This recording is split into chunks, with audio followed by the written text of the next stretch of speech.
sempre e sem fim. Amém. Nossa Senhora, Rainha da Paz, em nome do Pai, do Filho e do Espírito Santo. Amém. Então, boa noite. Contra quem nós lutamos? Nós lutamos contra quem? E contra o quê? Somos nós. Nós mesmos e contra o pecado. Né? Contra o pecado. Quem dá mais? As potestades, os demônios, né? Contra o mundo vocês não lutam, não? Vocês estão de pazes com o mundo? Não, né? Pronto. Os três inimigos da nossa alma, como vocês já bem sabem, que é a carne, qual outro? O mundo e os demônios. Né? Santa Teresa de Ávila fala que quem é o mais forte? É o que está mais perto de nós. A carne. Quem é mais perto de nós? A carne. A carne, que está dentro, né? As nossas inclinações para fazer o mal, né? As nossas concupiscências, né? O homem velho, a mulher velha que reluta. A saudade do pecado. Ah, era tão bom quando eu fazia isso, né? Eu sofria tanto, mas era bom, gostoso. Então, Santa Teresa de Ávila fala que quanto mais próximo o inimigo, mais forte ele é. E contra esses três inimigos nós temos uma grande arma. Que arma é essa? O Evangelho. A palavra de Deus, a boa notícia, a boa nova. Essa é a grande resposta, né? O Moisés vai falando aqui, expondo o que foi rezado no conselho de escuta. Ele vai colocando aqui. Quem tem a revista é na página 54. Na página 108 fala sobre isso também, mas na 54 também fala um pouco sobre isso. Fala assim: o mundo tem seduzido com mentalidade e estas seduções ocorrem porque vocês têm se exposto menos ao Evangelho. Isso é uma profecia, viu? Deus falando para nós. O mundo tem seduzido com mentalidades e estas seduções ocorrem porque vocês têm se exposto menos ao Evangelho. Sim, porque a palavra de Deus tem o poder de nos recriar. Se o mundo entra em nós, é porque não estamos nos expondo a esta força da palavra, que tem o poder de nos converter e nos recriar. Por que o mundo vem com toda a força e nos vence? Porque nós não estamos nos expondo ao Evangelho. E o que é se expor ao Evangelho? A Lexio Divina é uma das formas, claro, né? Porém, para tudo na nossa vida, a palavra de Deus deve ser aquela que vai conduzindo o nosso dia. Você vai, por exemplo, tomar uma decisão. E essa decisão é muito séria. O que deve conduzir essa decisão? O Evangelho. Sim ou não? Só que a gente quer a opinião de alguém, né? Aí manda um WhatsApp e pergunta: e qual é a tua opinião? Mas antes a gente não perguntou qual era a vontade de Deus, não a opinião de Deus. Qual é a tua vontade, Senhor, para mim? É tua vontade que eu mude de cidade? É tua vontade que nesse mês eu me abra novamente a ter outro filho? Qual é a tua vontade para mim hoje? E a resposta está onde? Na palavra dele. Quando fala o Evangelho, não se restringe aos 4 evangelhos, não. Certo? O Evangelho é a palavra de Deus, a boa nova, a boa notícia.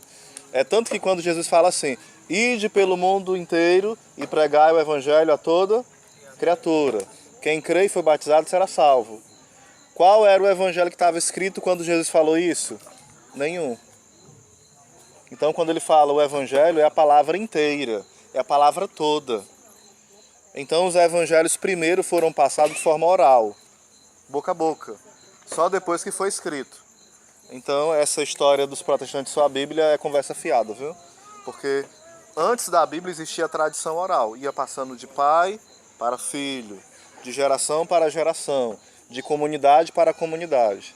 Era a tradição oral. Aí depois que veio a tradição escrita, né? Até aqui tá entendido, sim ou não? Eu acho que vocês, como são casais, já deve ter escutado algumas informações sobre isso, né? Sobre a questão dos anticoncepcionais, se não aqui, mas em outros momentos, talvez. Já ouviram falar sobre isso? Contra, que é errado, fundamentar bem isso.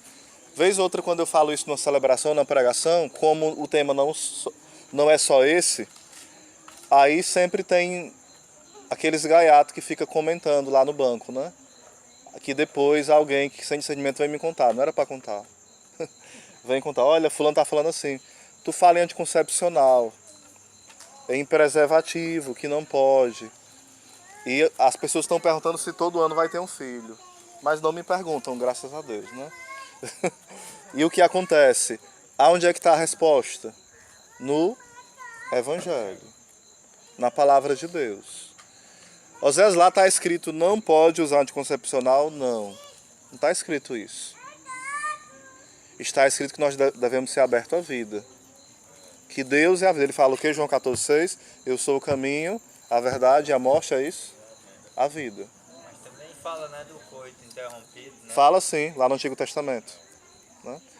Mas nos demais não fala. Eu estou querendo dizer o seguinte, né, que a gente não precisa procurar estritamente uma regra na Bíblia, porque quem nos ensina é a igreja.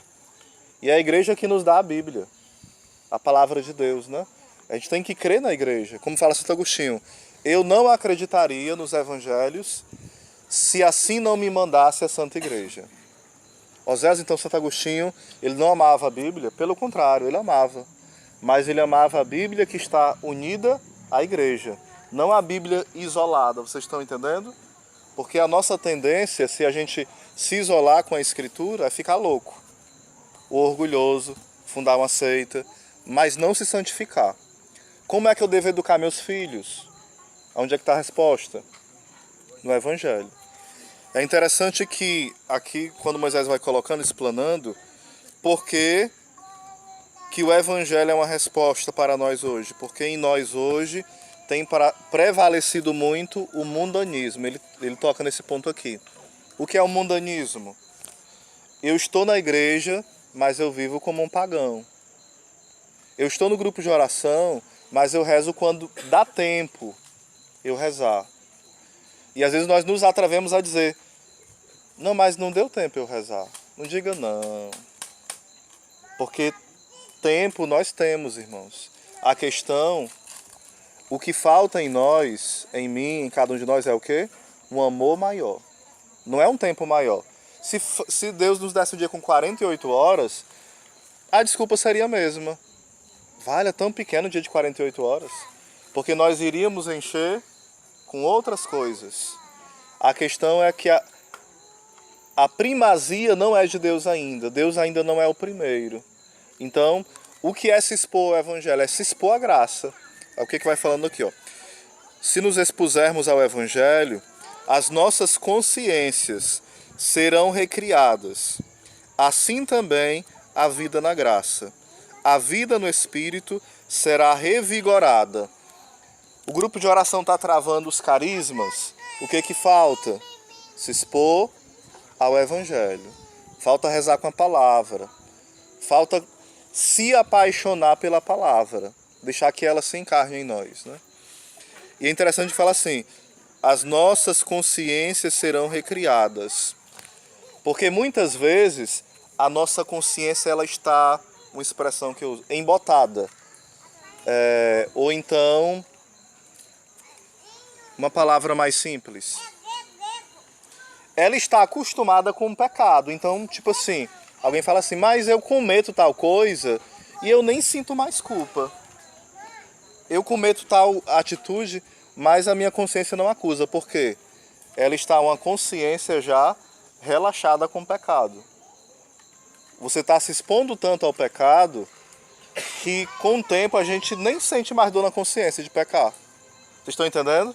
A gente faz aquilo, passa um dia sem rezar, 3, 5, 10. Santo Afonso de Ligório, que é o dia dele hoje, memória, né?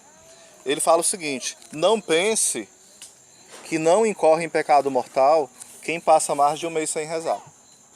Pecado mortal, não é pecado leve. Quem passa mais de um mês sem rezar. E ele é doutor da igreja E ele é doutor da igreja porque ele escreveu uma grande obra chamada Teologia Moral.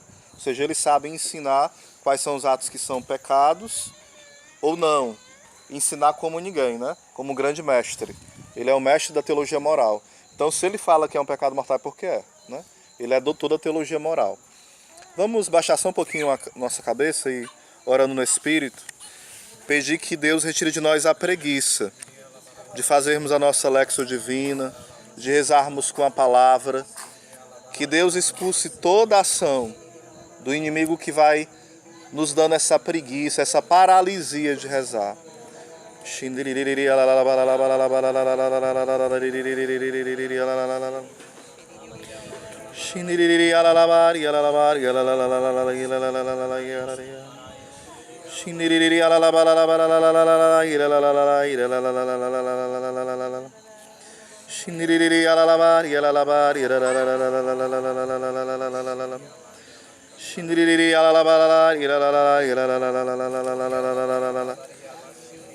Faça um sinal da cruz na sua testa, ministrando a libertação sobre os seus pensamentos, sobre a sua consciência. Vá rezando no Espírito e fazendo o sinal da cruz sobre a sua testa.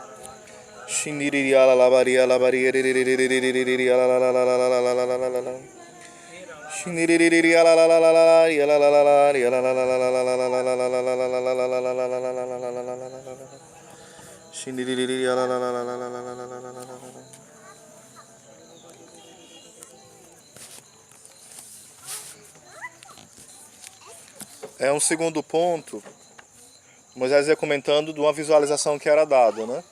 Era uma avalanche enorme, como se fosse uma neve preta, como se fosse uma lama, né? Uma avalanche muito grande. E ela vinha em direção à multidão de pessoas. E as pessoas que pegavam o evangelho se moviam em direção a essa avalanche. Elas não eram atingidas por essa neve preta e destrutiva. Já os outros que ficavam parados e não se movimentavam e não tomavam posse do evangelho, eles iam sendo totalmente destroçados por essa avalanche. A gente pode ter novamente como esse mundanismo, né? Essa avalanche preta, essa lama podre. Ou seja, para que a gente possa caminhar para Cristo, é preciso o quê? Movimento. Eu tenho vontade de ser santo, mas Santa Teresa fala assim, eu preciso, o que para ser santo? De uma determinação. O que é isso? A gente fala muito isso, né? É uma vontade firme, uma vontade forte. Tipo, eu quero rezar. Aí eu continuo no WhatsApp. Eu quero rezar e lavando a louça. Eu quero rezar e fazendo hora extra. Eu quero rezar e vou conversar com os amigos. Eu quero rezar e vou dormir mais uma hora e meia. Não. Eu quero rezar, eu me levanto, eu paro o que estou fazendo. Ou seja, o desejo. Eu tenho uma determinada, aqui eu me determinei. E a determinação é o outro passo que eu dou. Não é só um passo do desejo, entenderam? Porque só a intenção, a gente vai ficar uma pessoa tipo assim, vivendo de miragens, né? Ah, eu quero rezar, eu quero viver o evangelho. Porque tipo assim, como é que eu vou me expor ao evangelho se eu não tenho nenhuma Bíblia em casa, né? Como é que eu vou me expor ao evangelho se de pegar a Bíblia e fazer dela o meu livro de cabeceira? E com o tempo a gente pode se acostumar. Tipo assim, vai ler um texto da Escritura. Isso é o primeiro sinal que a gente não está se expondo ao evangelho. A gente pega um texto, João 8, é a mulher adúltera. Ah, isso eu já sei, é a tentação, né? Eu já li esse texto 50 vezes. Quando você não encontra uma novidade, quando eu falo novidade, não é novidade teológica não, uma novidade para a sua vida, em uma palavra que você já ouviu 100 vezes ou 200, é sinal que a gente não está rezando. Vocês estão entendendo? Aquela palavra pode não ter uma novidade intelectual, mas ela tem que ter uma novidade de transformação na minha vida. Eu não posso só ler. Aí li João 2, que é as bodas de Caná. Ah, Maria intercede por mim, coisa boa. Ótima notícia. Aí eu só sei disso. É só uma informação. O Evangelho não é uma informação. O Evangelho é o poder de Deus em nossas vidas. O Evangelho é a mão de Deus que nos arranca de nós mesmos, né? Se eu não me engano, é Ricardo de São Vito. Ele fala das 3 auréolas. Ele fala o seguinte: existe aqueles que vencem a carne. Quem são esses? Diga comigo, os virgens e as virgens. Aqueles que vivem de forma profunda a castidade, né? Então eles vencem a carne. Existem aqueles que vencem o mundo. Esses são os mártires. Aqueles que dão seu testemunho. Eles vencem o mundo. Pode ser os mártires de sangue ou os mártires da ridicularização. O martírio da vontade. Eu quero fazer tal coisa, mas não é vontade de Deus. Então eu faço o martírio da minha vontade. Eu quero agora falar uma coisa que eu não devo, e eu tenho razão, e eu posso falar, e não é pecado se eu falar, mas por amor a Deus, eu vou ser humilhado e vou silenciar. É martírio da vontade. Então, o mártir, ele vence o mundanismo, o mundo. E existe o terceiro que vence o demônio, que são os doutores. No céu tem essas 3 auréolas, né? Dos virgens, dos mártires e dos doutores. Os doutores vencem quem? O demônio. Dos 3, quem tem a maior glória no céu? Vocês acham? Os mártires, as virgens ou os doutores? Quem acha que é os mártires, levanta a mão. Quem acha que é os virgens e as virgens? Quem acha que é os doutores? Quem não acha nada? Eu acho que é o doutor. Pronto, são os doutores. Por quê? Aí vai explicar. Porque eles ajudam a vencer o demônio. E não só o demônio, eles também vão ajudar a vencer o mundo e a vencer a carne. Porque o que eles ensinam, que é o Evangelho vai vencendo o demônio, o mundo e a carne. Não é só uma pregação, entendem? O ensinar é algo mais profundo. Eu vou tentar falar de uma forma simples. Vocês falam se entenderam ou não, certo? Tipo, existe uma diferença de eu estar aqui pregando, e existe uma diferença do que é um doutor. O que é um doutor? Não é doutor da igreja, não. Doutor é alguém que ele lê a palavra, ele reza a palavra, ele vive a palavra, e é tão encarnada nele aquela palavra, o evangelho, que ele se expõe, que quando ele ensina, as pessoas não conseguem resistir ao que ele está ensinando. Não é não entender ou entender, não é achar bonito, olha, ele pregou bonito, não. As pessoas são convencidas e arrastadas por aquela palavra. O nosso nível a gente tem que ralar muito para chegar um dia, deve ser a nossa meta, viu? Você chegar pro seu filho e falar assim, ó, filho, ó, isso aqui é errado por isso, por isso, por isso. Ele argumenta e você, pá, depois ele sai destroçado, não, eu vou ver o evangelho. Ele sai desarmado, sem ter força para querer viver o pecado. Porque você foi um instrumento, porque está tão encarnada a palavra, que é como se fosse uma flecha. Pá, ele foi assim, impactado. Vocês estão entendendo? Isso é ensinar. É esse tipo de doutor. Isso para o filho, para a esposa, para os amigos. Não é uma informação verdadeira. É uma experiência encarnada do Evangelho. Eu posso estar exagerando, né? Mas eu acho que o Moisés tem um pouquinho disso. Não vou dizer que é no grau mais máximo, mas o nosso fundador... Rapaz, aqui confirma a tua inspiração. Porque assim... Só se a gente estiver rezando muito pouco ou estiver muito fechado para não querer aquilo e sair querendo viver, né? Acho que quem vai para o encontro da obra é um divisor de águas, né? Quando você vai e vive. Vocês concordam comigo? Sim. Quando vai para também o dia da ressurreição, né? Lá e escuta a pregação. Claro que a gente vai falar isso para ele, não é para ajudar ele a ser santo, senão ele fica tentado, né? Não pode. Então, nós somos chamados a se expor ao Evangelho. Tem uma história que eu acho muito bela, de São Jerônimo, que é um grande doutor também da igreja, né? Da palavra.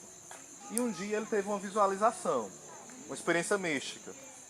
Ele apareceu no dia do julgamento final dele. É como se Deus desse experiência.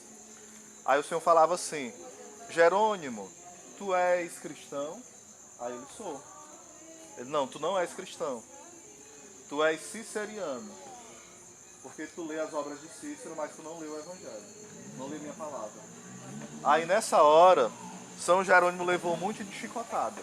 Nessa experiência mística que ele teve. Como se ele tivesse sido um arrobo espiritual, né? Um êxtase. Só que quando ele voltou, foi tão real que as marcas estavam nas costas. Né? A experiência foi mística e foi encarnada. A marca estava nas costas. Ele apanhou de fato.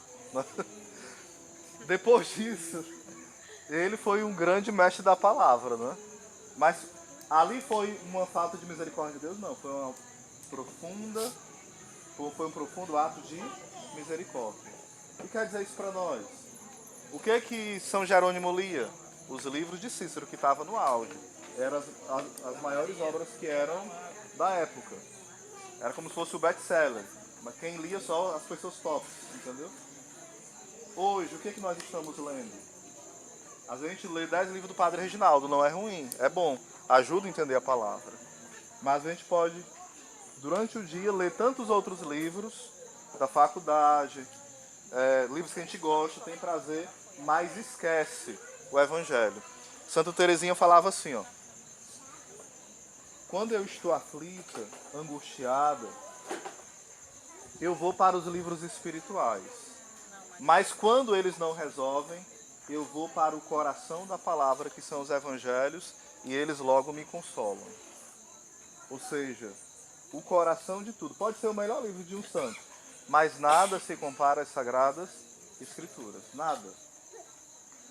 Nada mesmo. O Catecismo, que é uma obra magnífica, e a gente é bom que lê ele todo, para entender a Bíblia como católico, claro, mas até ele se submete, fica abaixo das Sagradas Escrituras. Vocês estão entendendo? É tanto que ele pode ser modificado, não na sua essência, né? Mas o formato que coloca um pouquinho, adapta uma palavra, mas já a palavra de Deus não. Não pode ser mudado de forma alguma. Vocês estão entendendo? Então, deve ser o nosso clamor todo dia, né? Senhor, dai-me a graça de amar a tua palavra. Senhor, dai-me a graça de amar a tua palavra. Vocês querem fazer alguma pergunta até aqui? Eu lembro assim, né, quando eu fui no encontro da obra, e quando eu via Moisés pregando, eu dizia: Senhor, se é muito real isso. Aí eu partilhava com o Gil. Eu disse: Gil, é muito forte essa pregação de Moisés. Meu Deus, olha, é assim algo que parece não, vinha direto do coração. Aí Gil disse: mas é bela para se viver. Nunca esqueci disso. Ela é bela para se viver, porque muitas vezes nós vamos, isso é linda a pregação de Moisés, e muitas vezes nós corremos o risco de ouvir, achar lindo e querer dizer: não foi bonito que Moisés pregou, mas foi para me viver. Nunca esqueci disso, Chico. Amém. Teve uma cena, esse aqui eu estou contando, vou contar, mas a gente foi para o encontro da obra, né? Não vou dar o nome aos bois não, certo? Eu também conto as minhas fraquezas, é muito tranquilo. Mas isso aqui foi eu fui com a ovelha minha pro encontro. Aí Moisés estava falando uma frase do Frei Raniero Catalamessa: o novo nome da morte é o amor a si mesmo, a vontade própria, né? Aí ele repetia isso muitas vezes. Aí tinha um irmão, não vou dizer se é da obra ou se é da comunidade não, que estava anotando e se empolgou muito, né? E tava lá. E essa pessoa que estava comigo estava observando, né? Tinha ido a primeira vez. Quando terminou o encontro, a gente foi procurar o ônibus. Aí essa pessoa falou assim: ei, a pessoa que estava anotando, empolgada, né? Cadê o pessoal que não aparece? Aí ele falou assim: vamos esperar. O rapaz foi comigo, tá começando, tem 1 ano e pouco só. Ele falou: não, cada um se vira e cada um por si. Eu vou pro ônibus. Aí depois ele falou assim: cara, mas ele não falou julgando, né? Eu não entendi não, porque ele tava tão empolgado falando que o novo nome da morte, né? Que é pensar somente em si. Ele estava anotando nessa hora, eu estava perto dele. Mas, Como egoísmo não, né? Isso aí que tava anotando. mas agora ele não quer esperar por ninguém, cada um se vira. E que história é essa? Não tô entendendo não. Aí ele começou a rir, né? Falei, não, irmão, essa questão é porque o irmão é assim mesmo. Ele é um pouco. Ele é muito santo, mais santo que nós, só que ele é pouco voado. Deixa aí. Deixa pra lá. Aí teve outra situação no mesmo dia com o mesmo irmão, que a gente vinha. Isso lá em Pacajus, aí falaram assim, né? Olha, quando chegar em Horizonte, a gente vai dar as cadeiras pro pessoal do Horizonte, porque eles deram o nome. Aí eu falei, meu Deus, a gente não entendeu o evangelho. As cadeiras é para quem nunca foi. Não é pro pessoal do Horizonte, é o pessoal de Pacajus. É para aqueles que estão vindo a primeira vez. Concordam comigo? Ou seja, é evangelho. Santa Teresinha falava, né? Eu nunca procuro... Aliás, eu sempre procuro o último lugar, porque por ele ninguém briga, né? Ninguém briga pelo último lugar. Vocês brigam para ser o último do banco? Não, né? E o evangelho fala dessa felicidade de ser o último. Nós falamos de ser o feliz terceiro, né? Mas isso já é evangelho. Isso é evangelho. Então, quando nós olhamos para os santos e nós nos admiramos, por que é? É porque nós somos chamados a viver aquilo, não menos. E algo muito sério, irmãos, é o seguinte, ó. Quando uma pessoa ela luta para se salvar, quem quer ser salvo? Quem quer ir para o céu? Pronto. Porém, algo muito sério, ó. Quando você quer somente ser salvo, só isso, mas você não quer a salvação das almas, pode ser um grande risco. Por quê? Eu vou viver a santidade de forma medíocre e talvez eu passe pelo purgatório, porque eu não vou morrer com pecado mortal. Passe pelo purgatório. E muitos daqueles que Deus me confiou vão se perder. Vão para o inferno. Porém, quando eu procuro ser santo e dar o melhor, as pessoas que iriam para o inferno deixam de ir, a grande maioria. Porque ela está diante de alguém que busca de fato a santidade. Ou seja, quem vai para o purgatório depois vai para o céu, sim ou não?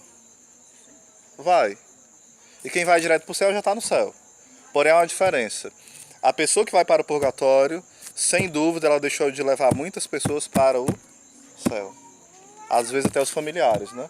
E alguém que vai direto para o céu, que luta para ser santo mesmo, sem mediocridades, ela leva muitas e muitas e muitas pessoas para o céu. Muitas.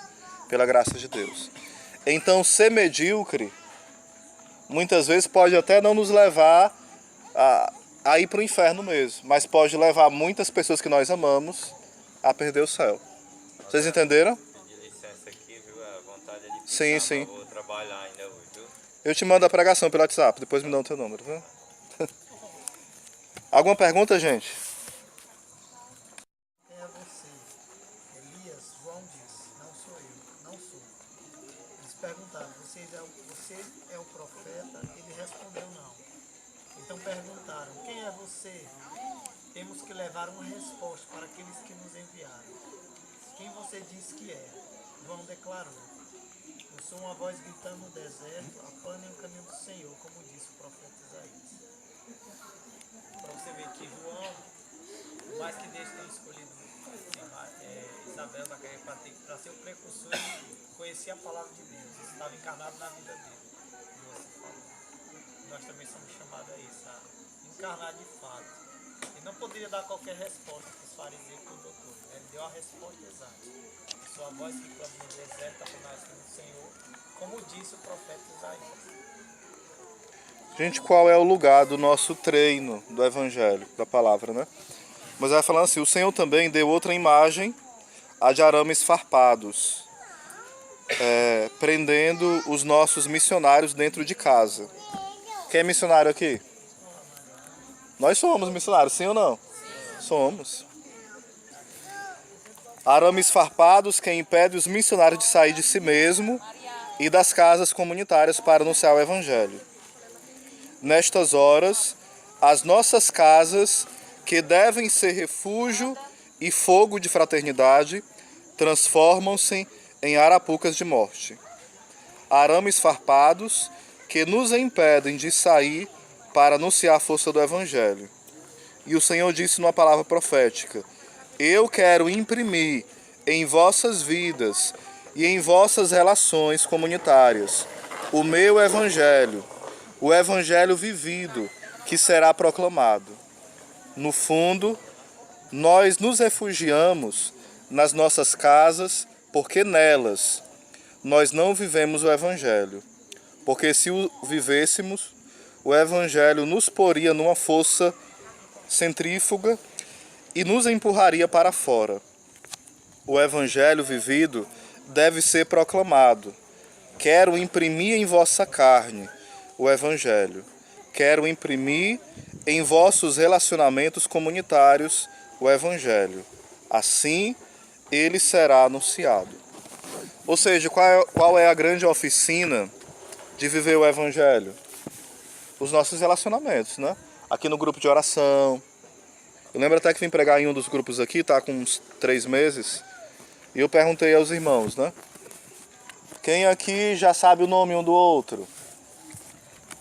Aí, para tristeza minha e do grupo, ninguém sabia o nome de ninguém quase. E não é um grupo que tá novinho, né? Então a gente deve ter esse cuidado, porque assim, como é que eu vou dar o melhor se as coisas mínimas eu não faço? Que o Evangelho pede. Que até um pagão vive, né? Por exemplo, eu chego no grupo de oração. Será que eu estou com 3 anos de grupo e sempre eu só falo com as mesmas pessoas? Os outros ali eu sou todo... Claro que a afinidade é normal ter, com um, com outro, né? Mas eu não posso ser indiferente a ninguém do grupo de oração. Por mais que ele tenha uma cara ruim, seja enjoado, tenha mau hálito, seja briguento, queira pedir dinheiro emprestado e não pague, né? Coisa desse tipo. Aí você vai tentar ajudar ele a viver o Evangelho, né? Porque tem que... Também não pode cobrar juro que não é Evangelho não, viu? Isso aí vocês sabem, né? Aqui a gente ajuda assim, né? Quando o irmão está passando dificuldade, a gente ajuda também. Amém. Até com o dinheiro que nós ajudamos uma vez, né? Eu até brincava nesse grupo dizendo assim, por exemplo, né? Às vezes um irmão vem a semana toda, o mês todo, para a celebração de chinela. Às vezes não é porque ele não ama a liturgia, é porque não tem um sapato, né? E ninguém se atenta a isso. Às vezes vem com a mesma blusa, parece uma farda. Chega a estar velhinha. E a gente pode até ficar reparando, vale, né? Blusa velha, vem com a mesma blusa, fede. Mas como é que tá a vida do irmão? Ele está 2 anos desempregado, 3. É nessas horas que entra a oficina do Evangelho, em coisas simples, né? Às vezes, por exemplo, uma coisa que a gente perdeu muito entre nós, não sei se aqui acontece, pelo menos em Pacaju se perdeu muito, né? O costume da gente rezar uns pelos outros. Eu chego lá, aí tipo assim, ô Joaquina, né? Reza por mim. É pra ser muito tranquilo alguém dizer assim, reza, e bota a mão na minha cabeça e reza. É pra ser tranquilo. Às vezes mais não é meu acompanhador. Não é pra acompanhar não, irmão, é só pra rezar. Não é pra fazer uma oração de libertação, não é pra fazer um exorcismo, é só pra rezar.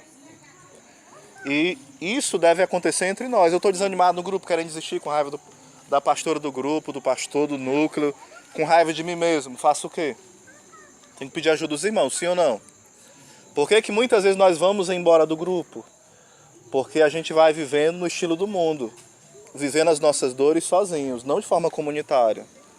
As nossas dores devem ser partilhadas. A Dacilene não vai adivinhar quem está passando fome, quem não está pagando as contas. Não vai. Deus pode dar até uma palavra, né, para ela, mas vocês precisam partilhar com os irmãos para que vocês possam também ser supridos nas necessidades espirituais, materiais, familiares. É preciso ser família. O Evangelho é ser família. Aonde é que Jesus passa mais tempo quando ele vem para o mundo? Ele passou 3 horas na cruz, ele passou 3 anos na missão e 30 anos aonde? Com a mamãe, com o papai, na oficina de Nazaré. 3 horas na cruz. 3 anos na missão. E 30 anos aonde? Perto da mamãe e de José, na família.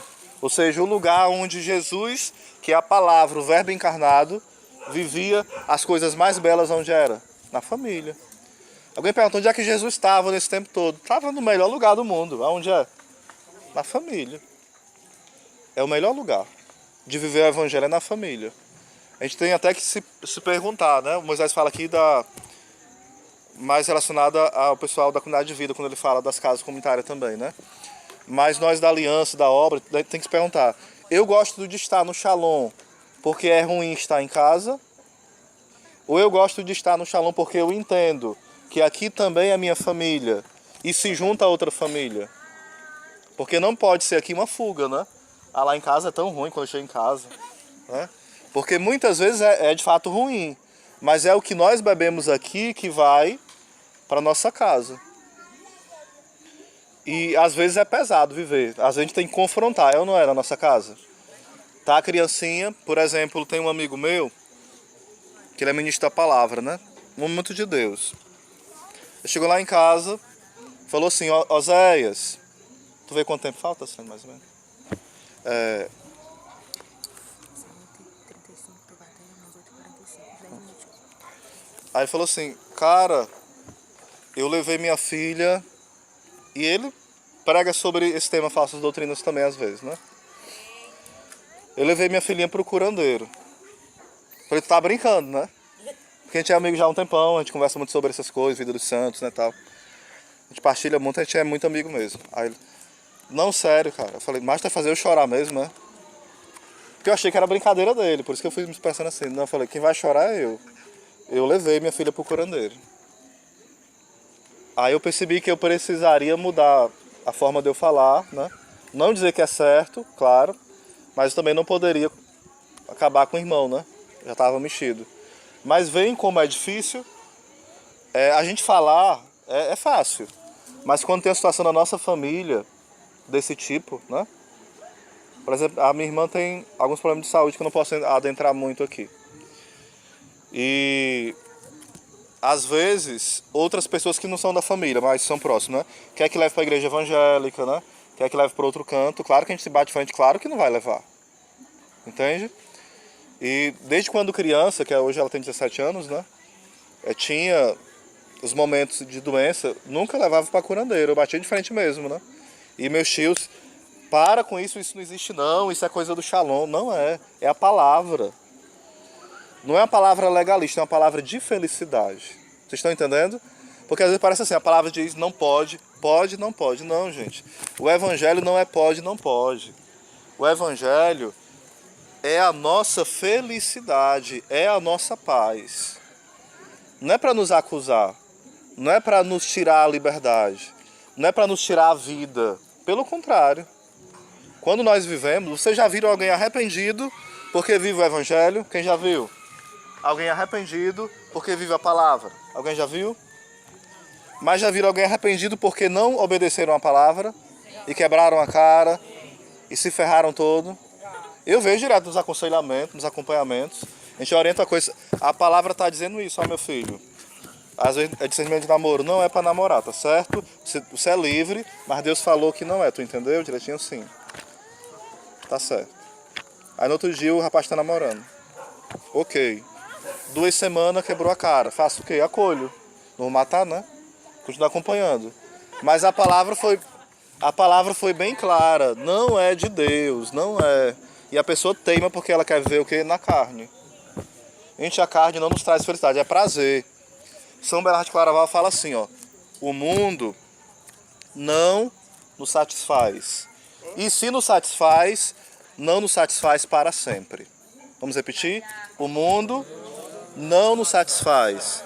E se nos satisfaz, não é para sempre. Ou seja, é só por um tempo. Pode durar 1 ano, 2, mas tem uma hora que ele acaba com a gente. O demônio é assim, ó. E o mundo também. O demônio cria um mundo de ilusão para nós, de ilusão. Nos coloca dentro desse mundo de ilusão.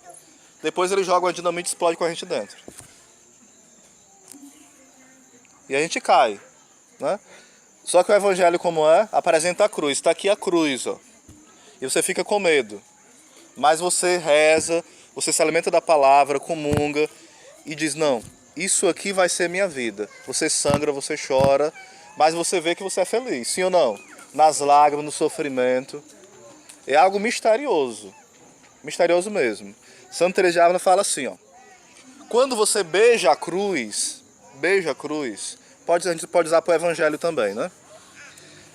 E abraça ela, a cruz fica leve.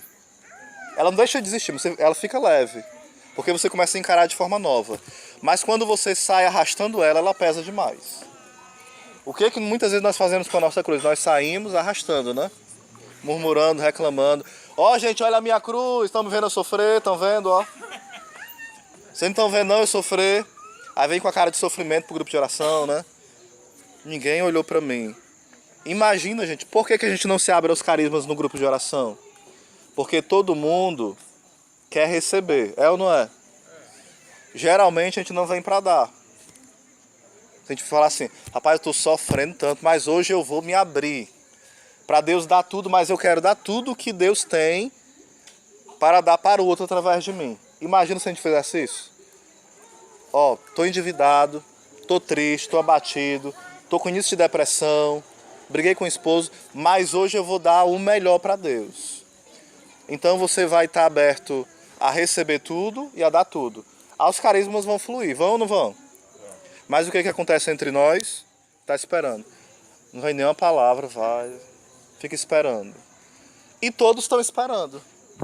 Aí a miserável da pastora proclamando uma cura, 2, 3, 4, 5, né? E haja cura. Aí não adianta, no sentido profundo da palavra, claro que adianta, né? Mas assim, porque no outro grupo, aí estão acostumados, aí quer ouvir mais cura.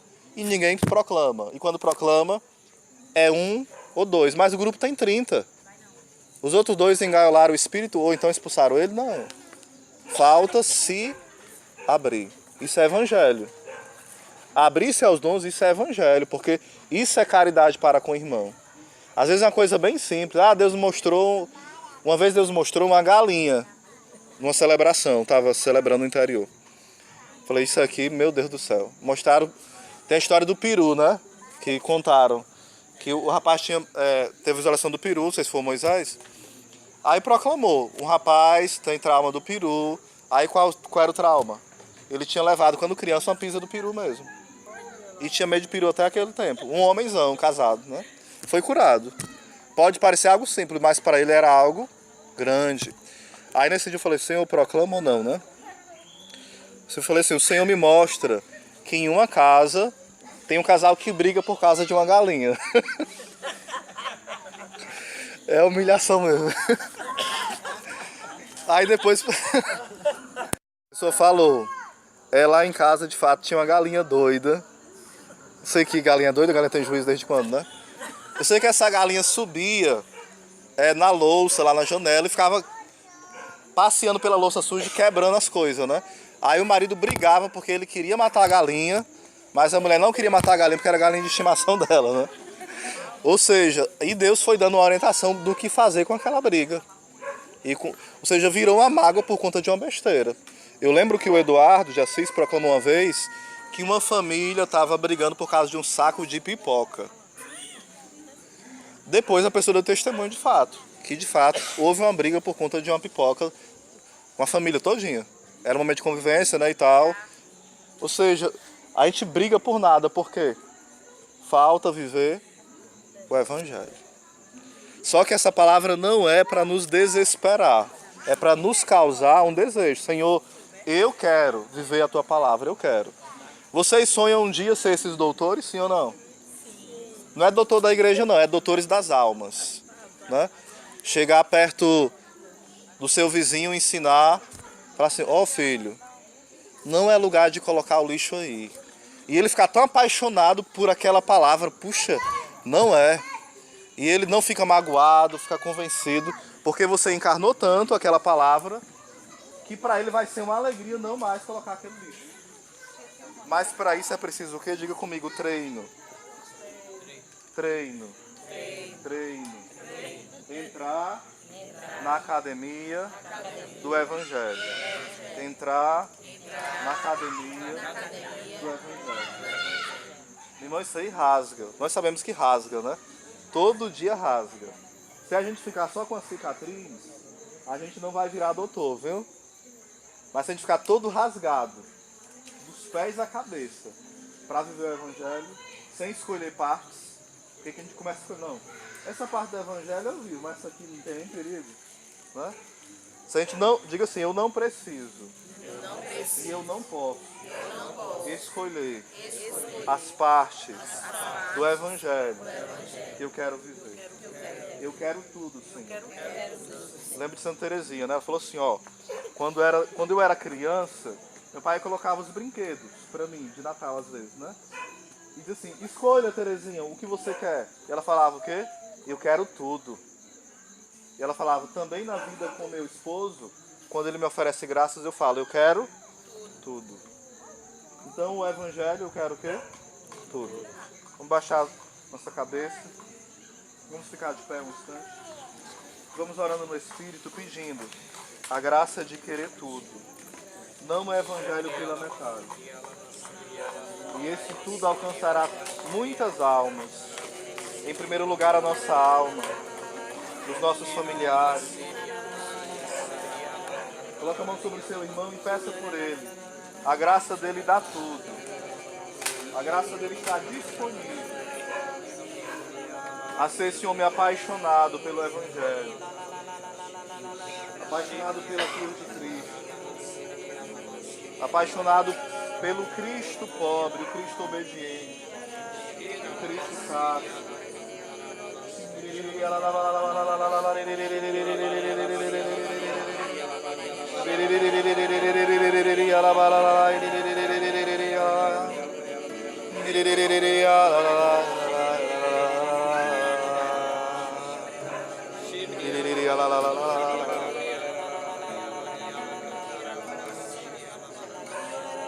O Senhor me dá um entendimento que Ele vai conduzindo um casal que tem muita dificuldade de viver junto a questão das compras, das dívidas, de estar junto neste ponto.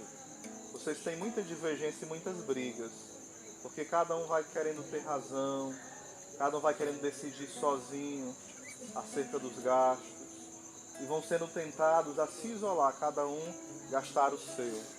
O Senhor chama a uma convenção de coração, mas uma conversão profunda nessa parte financeira, aonde muitas vezes o inimigo tem semeado discórdia, tem semeado egoísmo. O Senhor vai tocando esse casal e dando a graça de também viver o Evangelho na administração dos bens materiais, do dinheiro.